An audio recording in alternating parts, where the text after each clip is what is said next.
Okay, make this kind of fast because I don't want to look like a retard talking to myself out here.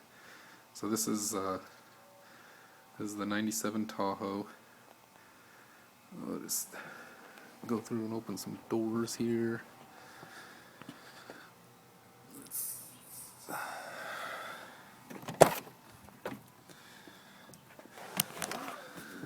This is the back here. Seats. Pretty clean. I took all the floor mats out because they were pretty shitty. I went through and put a bunch of carpet cleaner and stuff in here. Got some headphones in here for the DVD player, which isn't hooked up. All the cables and stuff in here for an amp. That'll power your DVD player, which is up there. I'm going to kind of go through and point out some issues that I have with the truck once I get up into the front seat here.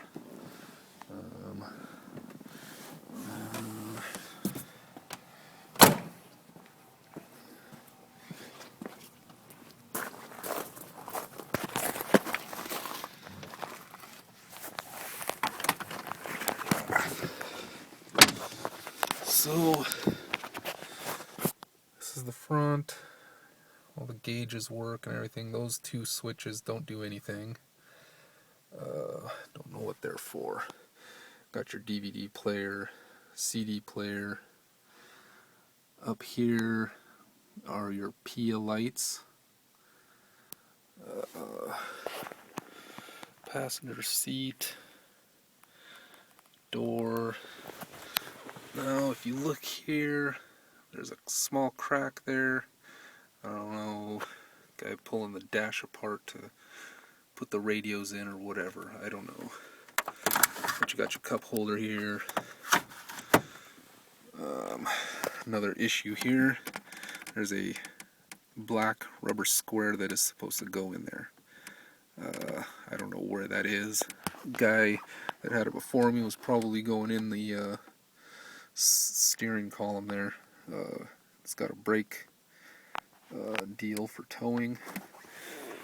One issue, if you see back there, there is no carpet on the tailgate. I don't know what the deal with that was.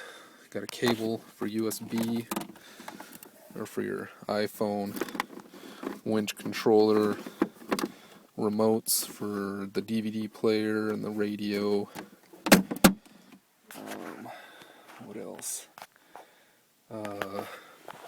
The rear hatch switch. For whatever reason, when you press it, it releases the rear window, but I have one of the kids go back there to lift it up. The cylinders in the window hold the window up, but for whatever reason, when you hit that latch, it doesn't just pop it open on its own. Go look at the motor real quick.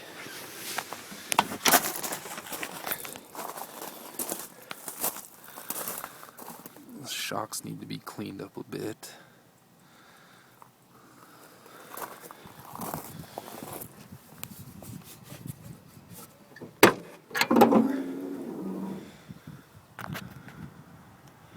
This motor, new Optima battery, wiring for the PIAs.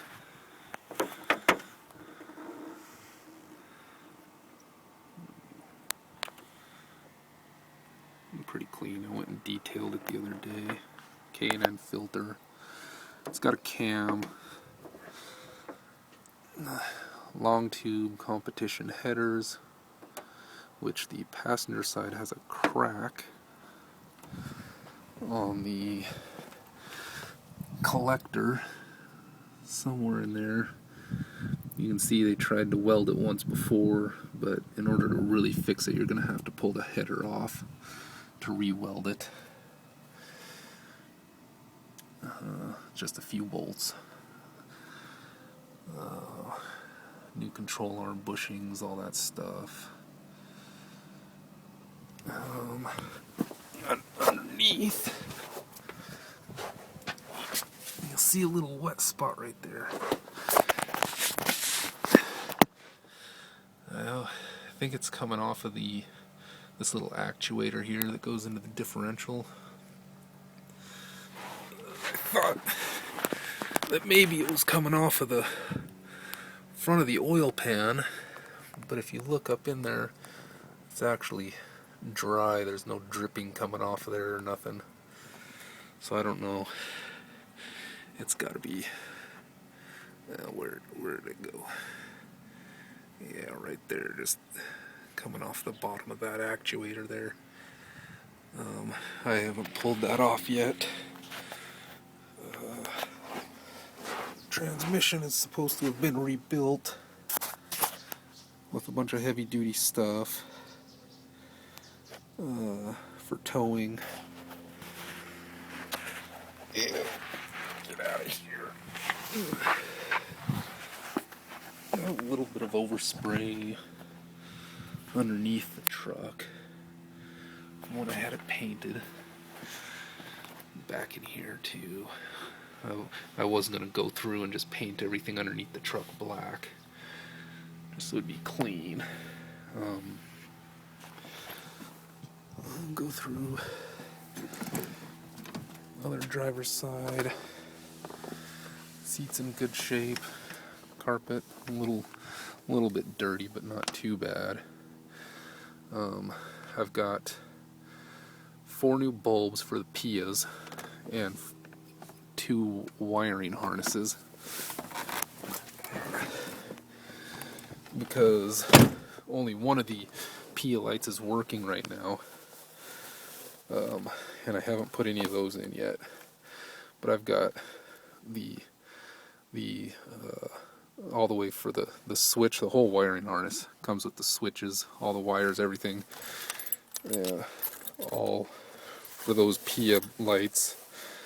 And then I've got 4 bulbs too, 2 of the super whites and 2 of the Eon yellow fogs. And truck starts right up. Oil pressure, temp never goes above that first quarter mark. Still got about a half a tank of fuel.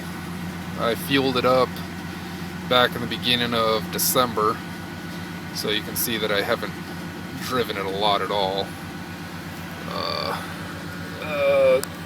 Odometer says 100, or the trip meter says 195, but the speedometer is off, so I've probably driven a little bit more than that.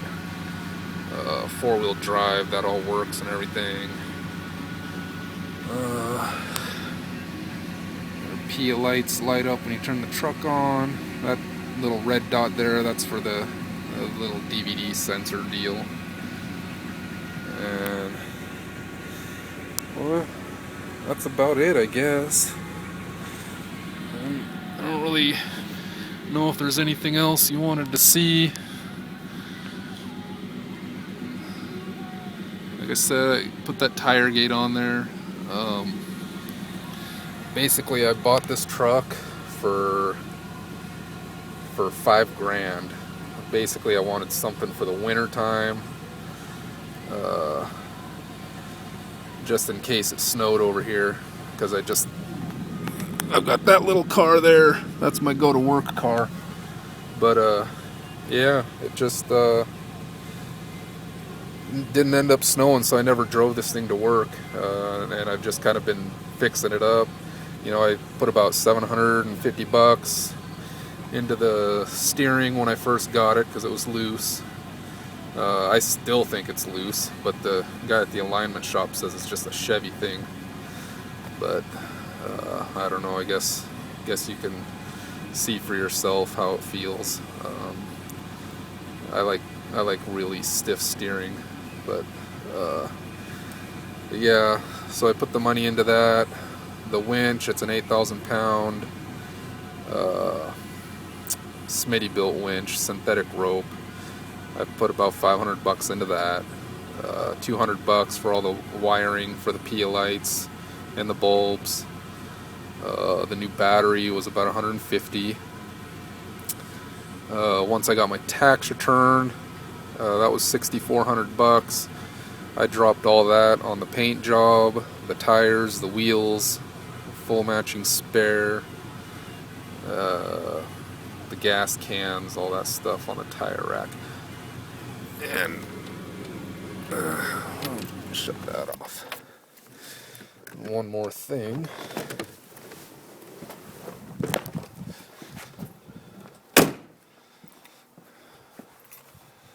This guy here you'll have to pop this cap off, cut about an inch off, because when you swing this tire carrier out,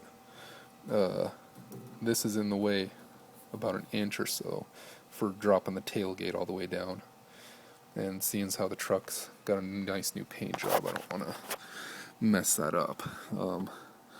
When I had it painted, there was a dent on the back of the tailgate here, and there was a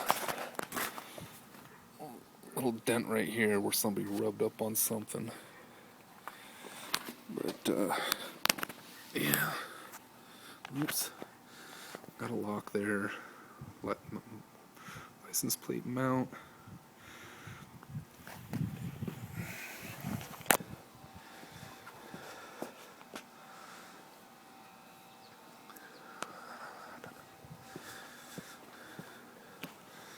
Oh yeah, and I also put those in there. That was another $350 for the lights and side markers.